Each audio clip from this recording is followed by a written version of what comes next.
seperti apabila dalam situasi tertentu penonton harus bisa keluar dalam waktu 5-10 menit misalnya seperti itu.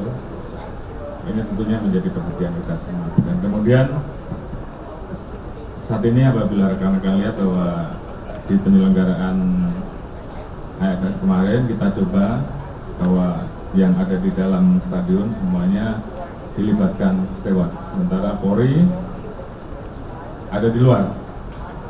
Dan apabila situasi dibutuhkan, maka tentunya Polri nanti akan dihubungi dan kita masuk. Namun tentunya kita tetap melaksanakan pengawasan di sektor-sektor dengan menggunakan CCTV yang ada, sehingga kemudian kita pun juga siap. Antara steward dengan kepolisian tentunya juga saling berhubungan, sehingga waktu-waktu eskalasi meningkat kita pun siap.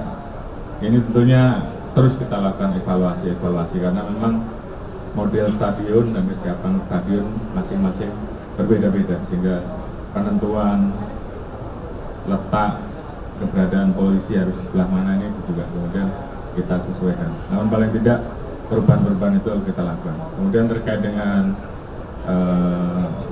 peristiwa yang kemarin terjadi antara Persis Solo dan Persita, saya kira kita sudah perintahkan Kapolda Metro untuk usut tuntas. Saat ini sudah diamankan 7 orang sebagai tersangka dan saya minta untuk terus dituntaskan karena kita tidak ingin ke depan masih ada lagi terjadi aksi-aksi seperti itu. Kita ingin bagaimana kita sama-sama menjaga agar iklim sepak bola kita ini betul-betul bisa kita jaga dengan baik kalau kita ingin masuk.